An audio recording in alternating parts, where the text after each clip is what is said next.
Hey, brother. Hey, how you doing? Doing good. Doing Good. good. Nice to see you. You as well.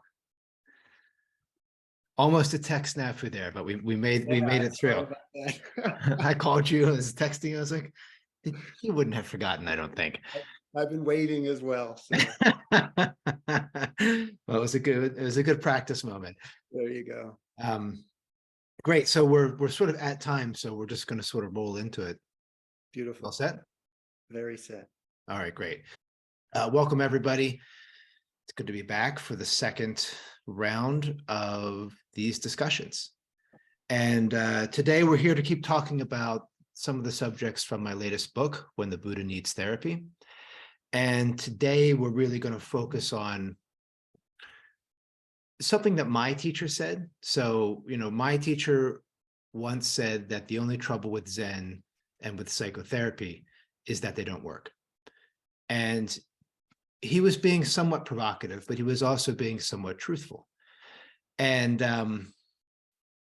he had the experience. He was highly traumatized as a child, severely abused, and went into a Zen monastery in his 40s, spent 6 years there, living in the monastery and training, and then received Inca, or became a Dharma heir, became a Zen Roshi.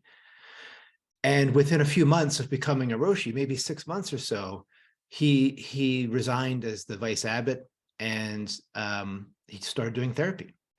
And when I asked him why he did that, he said, because I realized I was full of shit.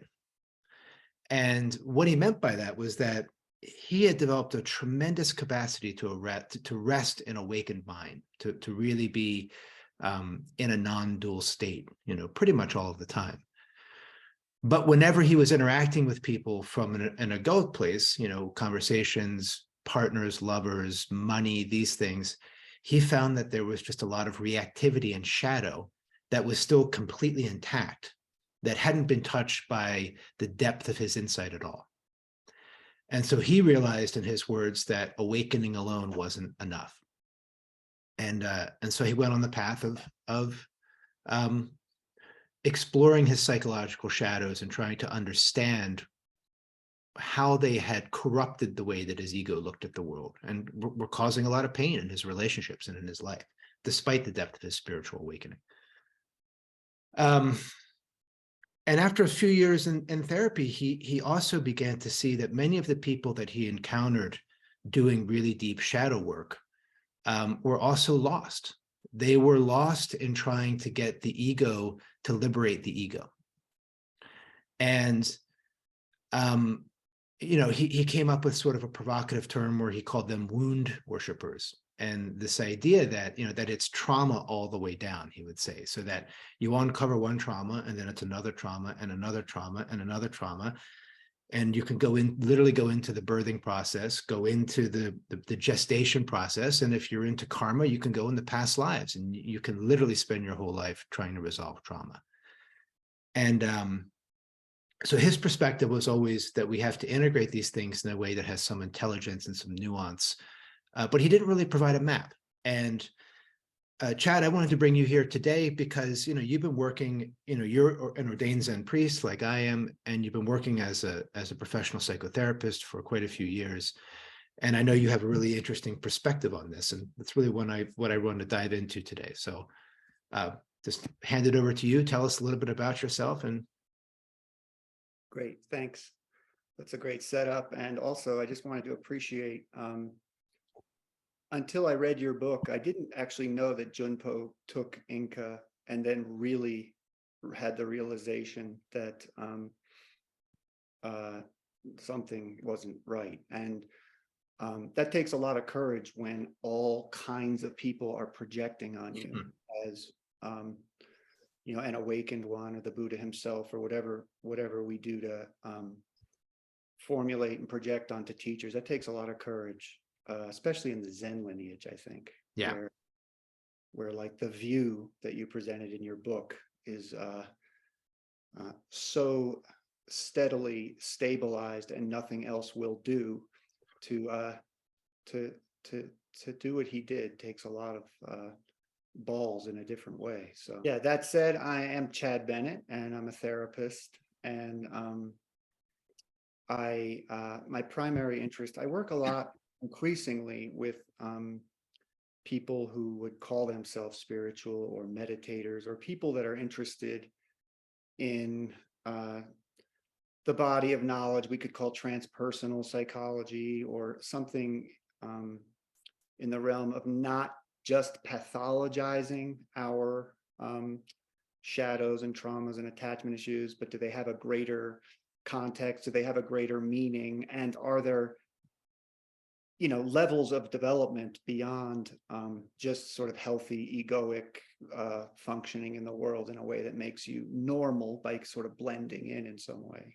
And so my primary interest right now is just seeing that I'm really starting to consider psychotherapy as a lineage. Mm. And it's a very young lineage. And we are in the dark ages of a very young lineage in many ways. Even though we know psychotherapy works, about 80% of people who take it on get some benefit, and some get a lot of benefit. So something's working, but we don't really know how.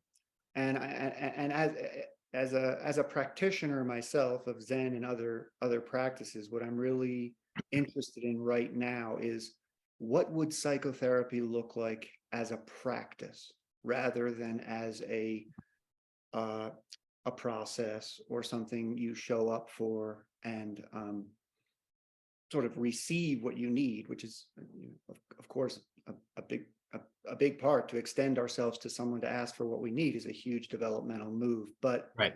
beyond that, I think there's an increasingly large group of people that could take on a capacity of, how could I actually help my therapist to help me better? How could I get Right. more engaged? And so that's my latest premises in what I'm writing and how I'm working with people.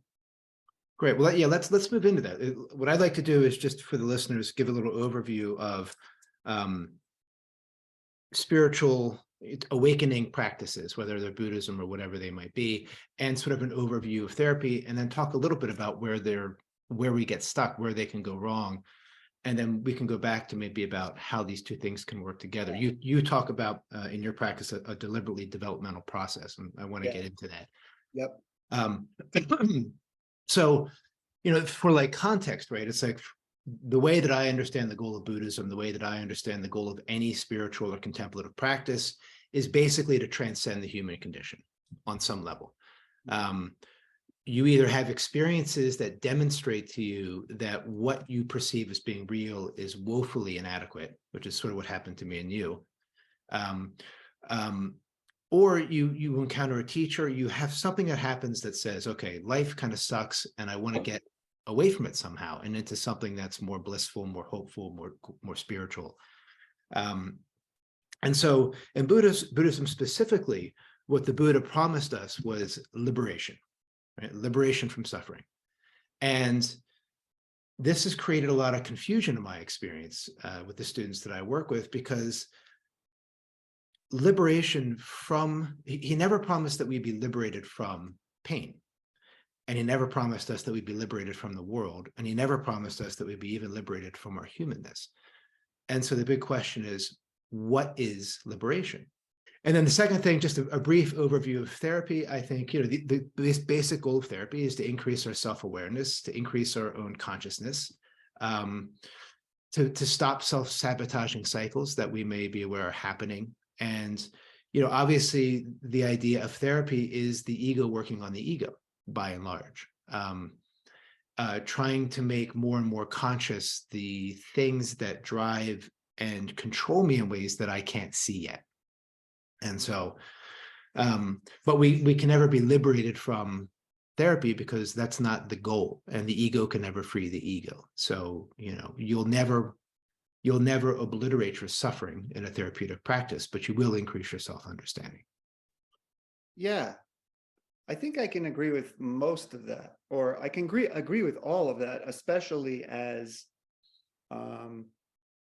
we kind of have been conditioned to formulate what psychotherapy is based on what we've got so far. So in integral terms, therapy is more in the domain of cleaning up, right? It's Yeah. more about healing. It's about making the ego a more functional, as you say in your book, if we want to look at it, if we want to include from a Zen point of view, ego as a process, Right. as a, you know, a fixed sense of self. But we can even talk about that from a psychotherapy point of view, that Yeah. the process of ego could be smoother. It could be less jagged. It could be set up in a way that furthers development later. And the only thing you said there is that I agree the ego can't awaken the ego, but I don't totally agree that psychotherapy couldn't awaken you in some way, in the Mm. sense that it's not a it's a bottom-up view rather than a top-down view, if that makes sense. If we were to Mm. call Zen awake first, and then whatever arises can just liberate within awakening. Mm-hmm. Or we may need to go back down at times to clean stuff up, but the view never changes. Therapy doesn't have that view for the most part. I do observe in sessions with people, if they go down deep into a certain object with awareness and are able to sit with it, you know, in therapy, we're trying to see what's true about the ego, what's actually going on there, right? And how our sense making of what is going on is actually faulty. You know, we have Right. like we're misinformed about something. So, you know, at times, and it's not even that rare, people can go into a body object or a mental object and stay with it long enough that it does dissolve. And if they are encouraged by a therapist to just stay with that dissolving, an opening can occur. Mm-hmm. That would really need to be then shored up with states practice or some kind of spiritual practice. I don't believe I've seen any modalities of psychotherapy that will take you to where you're talking about, but Right.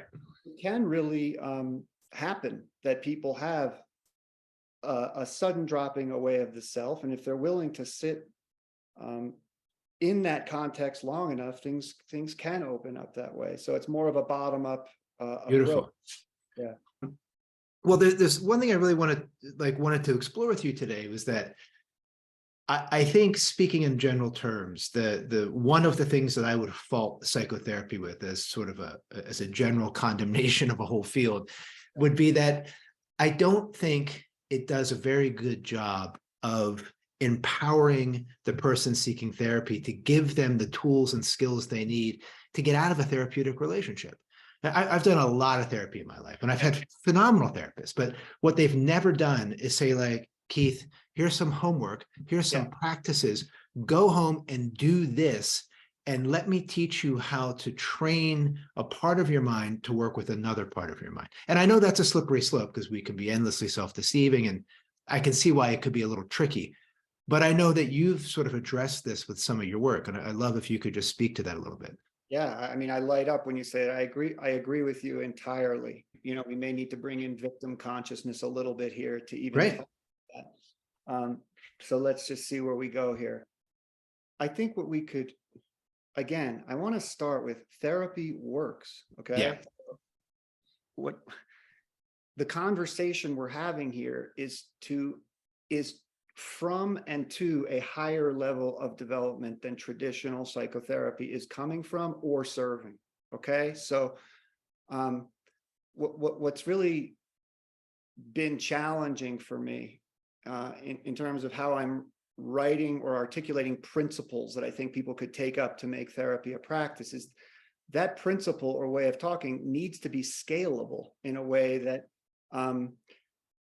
people can hear it and have some buy-in, and that hopefully people who are on the beginner level, say, of entering psychotherapy or lower levels of development aren't completely offended, because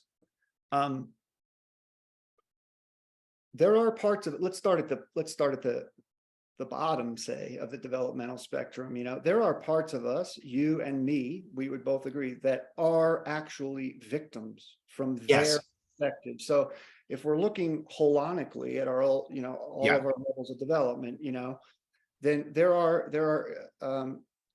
especially down deep, there are levels of us that it literally feels or is experienced that, the universe is about to kill me, or And as an example, would you say like maybe recovering a memory of being an infant and left too long and crying? perfect. Okay. Yeah. Yeah. So, um, to tell that part, say, if you want to go like internal family Yeah, yeah, system, yeah. all these parts or something, to tell that part, you need to take more responsibility and more agency, right? For that. So it's not going to go so well. That isn't going to go so well. And that would be like cruelty Yeah, almost. yeah. But if we were to take that same part and teach someone how to relate with, talk to that part, give them tools and skills, but also a view, not just do this, try this, but it's like, well, now see what that part needs or whatever. The more I can sort of mentalize just a little bit for each client, wherever they're at, to do that work with as much agency as possible for themselves, with the relationship as a scaffold, Right, the better. Because if I heal that part, right. It's not much good to them. it could be some good. It could be a lot of good, but and sometimes that needs to happen. But it would be better, in my opinion, is that the more they input, the more agency they have, the more they can mentalize for themselves and see what's needed. Then that part that is a victim is actually being met with the agency. So Right, it's in a way, we're combining victim with agency to right, whatever degree is possible. right. And then in that sense, then that's where you're saying start at least starting at this level. And I love if we could actually sort of walk up the developmental spectrum, right? But starting Yeah. with this idea of a disowned infant that was traumatized Yeah. or abused, or even just left alone, right? It could, trauma is a whole interesting spectrum. Um, but that part of the walled off self is a victim by definition. They didn't do anything to deserve it. Correct. But what I'm hearing you say is that as I take responsibility for going into working with you or learning the tools myself to go in and work with this part, that's sort of upending this idea of this is just a victim. Correct. Okay. And that can be pointed out. Like, because then you're working at that level. It's not just healing the victim, right? If I notice that person just made a move, wow, you found out that victim needed this, and then you kind of figured out some way to either do a visualization or whatever we've talked about to meet that. I can point that out that they did that. And that's really important to start anchoring into the self system, is like, at the level of self, I did something to heal my victim. That's operating not only at the healing of the level of the victim, but in the development of the self structure itself, which the victim doesn't have any of. Right. Right. Right. And so that it's like building that metacognition for what's actually happening when they do that, rather than just only doing it for them. I'm always sort of amazed when I encounter an older generation of Tibetan teachers or Zen teachers, their animosity towards psychology. And I love what you said at the top of this call, which was this is kind of like a new lineage, and Ken Wilber talked about this, a few years back in the fourth turning of the wheel. And a big part of the fourth turning of the wheel was the integration of psychology, right? That actually understanding the self and the way that psychology enables us is so foundationally important to the practice of spirituality. And now that family units are beginning, as people were moving from agrarian to industrial to technological, this sort of disease of unattuned parenting is really spreading around the world, east and west. It is. Yeah. Yeah. I think attachment stuff is just, it's getting a lot more attention right now. Yeah. Yeah. And it will definitely be getting attention in the spiritual world. Yeah. Yeah, and I mean, it's as I look at it, it's interesting because I do see teachers like Adashanti and Eckhart Tolle who don't appear to have a lot of psychological shadow. You know, they seem to have had childhoods that were, you know, produced a reasonably healthy inner child and sense of self. Yep. And so as they've gone through the awakening process and the lid has come off, as you talked about earlier, Right. there wasn't a ton of shadow that had to come spilling out of them that had to be cleaned up Yeah. or re-repressed and then come out because I'm fucking my students or I'm stealing money or, you know, I'm lying about my behavior, you know, all these things that seem to contradict the depth of a spiritual teacher's insight. Yeah.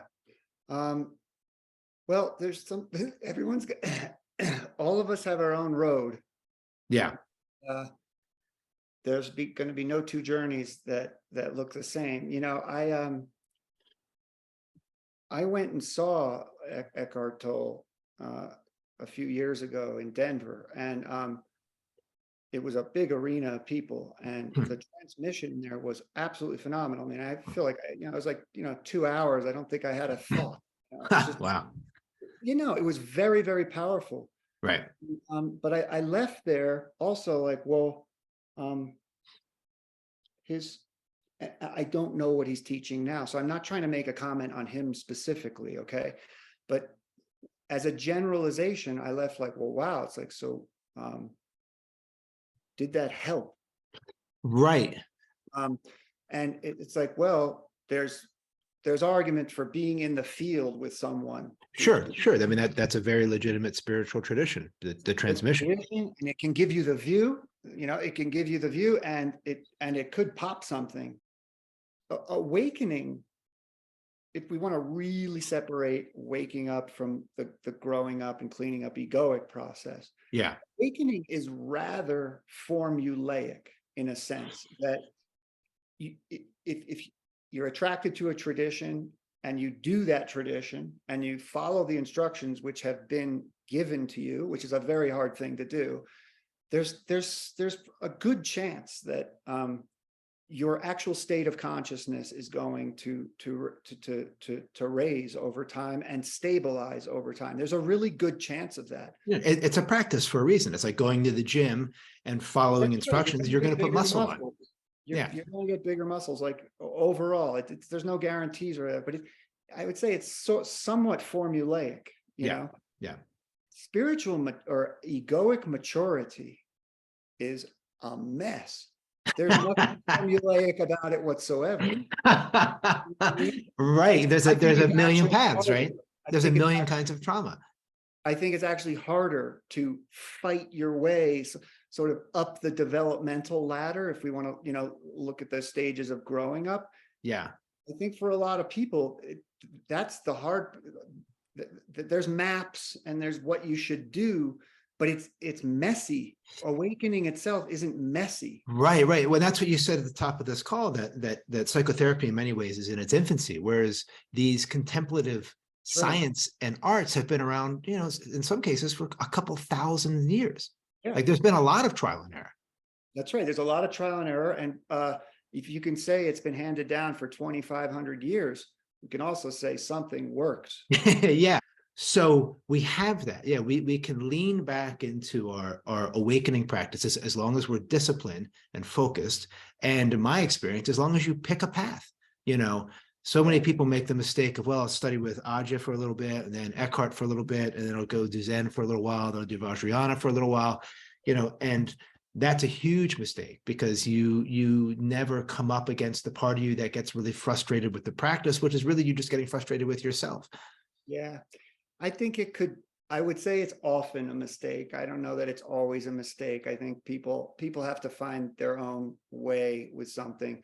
But what you're pointing to is important. I think that if you're changing paths very often, just Exactly. dissatisfaction, I think that is problematic. But there are times when certain things open up where it's like you're like an arrow towards something that you like. Absolutely. Even Shanti left Zen ultimately. That's right. Yeah. Yeah. No, and I totally agree with that. And I left the Vajrayana after about 12 years and went into Zen. So I wanted to get into, we talked about this idea of sort of a victim consciousness. And I wanted to circle this. It's a little more controversial, Right. but I think I want to hit it from two angles, which is from sort of an awakening lens and from a therapeutic lens. And Right. I'll start with this sort of awakening lens as I've come to understand it.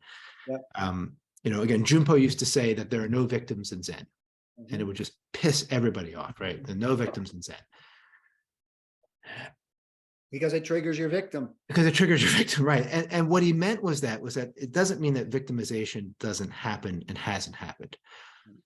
But if you think about in your meditation practice itself, you can choose to set down the part of you that is identified as a victim.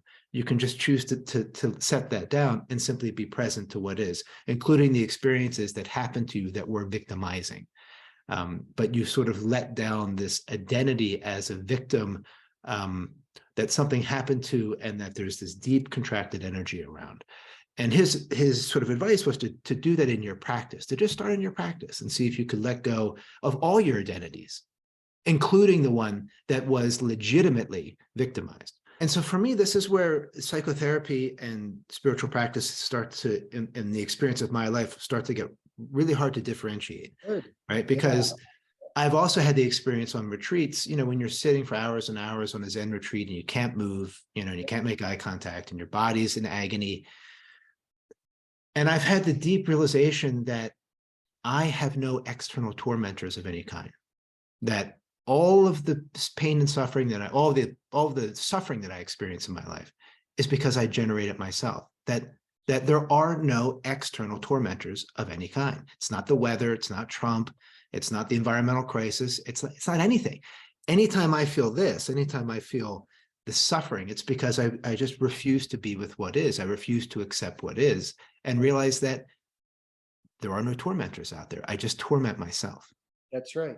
So that's a great capacity to see that, because you actually have to dissolve that inner outer thing in order to see that really clearly, right? Because if there's an inner and an outer, there's the potentiation for something to jump out of the outer towards the inner, and the amygdala and reptilian brain fires up and doesn't feel safe and all that. So you can see that from there, and then to tell someone who's in psychotherapy that in so many words, it's not going to work, right? Right.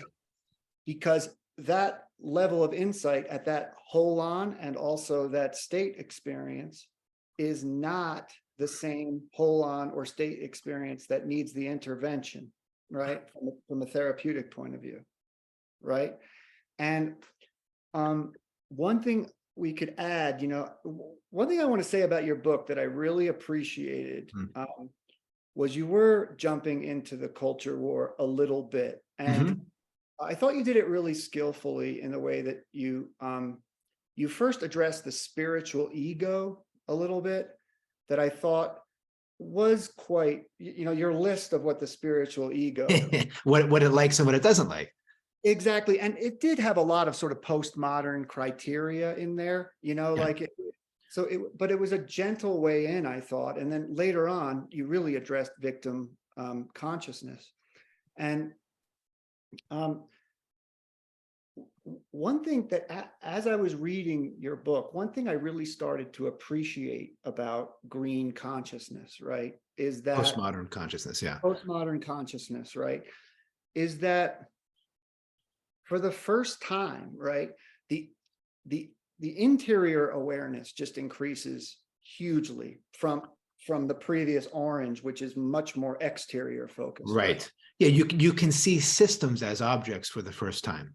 I should say you can see unconscious systems for the first time, like systemic racism, for instance, which you can't really see at orange. That's right. You can see that as an exterior systemic racism, but you can also see, for the first time, it's like, wow, there are all these parts in me, right, that are victims, right? This is when psychotherapy can really start to make sense and to take off, because at the orange level, it's sort of like we're making vast generalizations here. Yeah, right? yeah. At the orange level, it's more about, I'm not getting what I want at the level of achievement or success or who I want to be in the world, and which is therapy can be very helpful there, but at the green level, it is sort of more personal on the interior sense, because it's like the goal is sort of to get all those voices around the round table having an equal say. Right. A You know what I quality mean? of the self. Exactly. That my Exactly. oppressed, traumatized little child has a much of a right to be at the table as my executive functioning, successful Keithness. Exactly. And although I understood that before, in reading your book, I started to appreciate that move even more. It's like, wow, all these parts are they're vying for equality in a sense, Right. heard, to be seen, and this is where we want to be known and understood, and what we feel about things really matters. And And I do have an inner victim, and that does deserve to be at the table. yes, and then the the the kind of problem sometimes is, if we can't really admit we're a victim and go down to that level you were talking about, where you Right. really go and see what it is, we start to make justifications about how that victim, even my victim needs a voice, might be a way of avoiding actually doing that work in some way. It's like proto compassion. Right. Proto compassion. It's like almost there or something. But then a lot of that stuff gets projected out. Right. Instead of seeing our own inner victims and healing a lot of those, we might make the error of trying to heal the world out there. Like in Buddhism, there's no difference. Right. But we project out there, and we want to heal systems out there, and we spend Right. a lot of time, all of which needs to happen. It's very important and really good work. So I'm not going there. Right. But what you're saying is, for too many people, it's a disowned and projected part of their own victim consciousness that's, and they're, by trying to fix, say, systemic racism, what they're really trying to do is fix their wounded inner child. Exactly. And then you could argue that actually that makes them far less effective at accomplishing that goal. You could argue it. It's Or very maybe I would argue that. No, I would argue it too. I would argue it too. I think that's really important. But one thing I want to add, just because there was a loose end on what you were talking about none of your psychotherapists were actually giving you the stuff that you needed to get out of therapy. Yeah, I was dependent on them. It was dependent on them. And this is a little bit tricky. Again, I am entering some waters here that, my colleagues in psychotherapy may not like, right? But psychotherapy today is basically formulated mostly around humanism. This is like Carl Rogers and Abraham Right. Maslow. Maslow started to introduce the hierarchy of needs, and it was more about therapy for the whole person. Right. And Carl Rogers' main gig was unconditional positive regard. Right. My italics, for all parts. The point I want to make is that we're steeped in a culture, psychotherapeutically, of humanism. And that's a great thing in terms of, welcoming all parts of people and making people feel more and more safe in therapy. But we could reduce that slightly to that humanism is a green sort of worldview. Yeah. If we're not careful, therapists who have this model of trying to bring all the, parts to the round table, if that's the main view we're doing therapy through, Right. we're actually unconsciously looking for victims. Right. And if I am looking for a victim as a healer, In other words, yeah, because I'm a healer, trying to rescue the victim.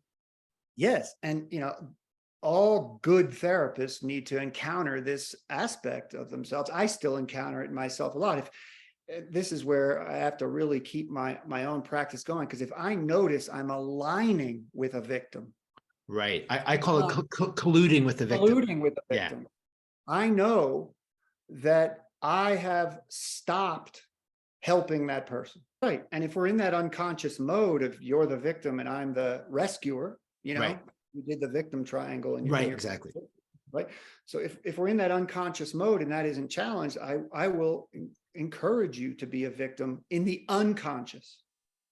If we challenge a therapist and say, what are you actually doing to keep them in a victim? This is all unconscious, right? Right. We don't want them to go away, or I lose my rescuer, or Yeah. maybe Yeah. I don't give all the bloody tools for self-agency that I could, so it, it, it's a trick. People complain that therapists are trying to, just keep their people there. And I don't think that's true sort of as a conscious sort No, of, I would agree with that. Yeah, I would totally agree with that. the paradigm itself, the worldview is quite postmodern. And I think, but I think you could make the same argument for spiritual teachers, right? Where it's like, Yeah. the percentage of people who awaken enough to leave the teacher is quite small. Yeah. And so there's also, I think, this kind of work could also be done and brought into spiritual communities where if I'm teaching my students, is there an unconscious part of me that needs them to keep being students? No, I've got the insight, Absolutely. Absolutely. You really want to be careful of teachers that want you to like them. Really. Okay, so we're going to let Daniel in. All right. And let me unmute you, Daniel. Okay, you should be good. Good, thank you. Thank you for the holding the framework of integral in this conversation. I really appreciate that. I actually want to kind of super simplify it. My question is, I've always been very attracted to Martin Buber's statement that relating is reciprocal. And this marriage of therapy and spiritual practice, I'd like you to kind of riff on how the benefits are reciprocal, how they work together. To me, in simple terms, it's like the marriage to me is awaken. Don't forget your humanity. Awaken. Don't forget your humanity. Awaken. Don't forget your humanity. It's sort of like they're very interdependent. And I will say, in integral theory, we tend to say, really separate the strands of waking up, cleaning up, and growing up. And I think that's very valuable, actually, to look at it that way. And it can be really problematic too, I think. And really problematic. And the way I see it, I've always looked at it as a braid, like a 3 cornrow braid or whatever. And that sometimes it's really good to comb the hair out. This is awakening. You know what I mean? Really focus on awakening, like just go and sit your ass on retreat, and then, to really see, because if you can separate your structural experience from your state experience, that's actually a developmental capacity to be able to see that in any way. That's sort of massive, but it doesn't really work that way, or it doesn't really look that way on the ground very much, as far as I can tell. Maybe at higher stages of development it does, but I see them as, I hope you're taking home, Daniel, that I see them as hugely married. So once again, Chad, give us the URL where if people want to learn more about your Sure. deliberately developmental psychotherapeutic practice. Yeah. Chad Bennett, it's integralsomaticicawakening.com. Beautiful. Yeah. And that's how you can be in touch with me. And there's a ton of blog material there. And, you can read more about what I'm up to there. Awesome. Well, Chad, man, I really appreciate you taking the time to talk about this stuff. It's been fascinating. Yeah, thanks for the invite. I really appreciate it. It's good to see you again. Yeah, you too. All right, thank you, everybody. We're going to call it a wrap for now. And again, we'll be back. I'll be back in a month, so the second Saturday of every month, the second Saturday of November, and I'm sure we'll have Chad on again. So keep an eye on things. All right. All right. See you, everybody. Bye, everybody.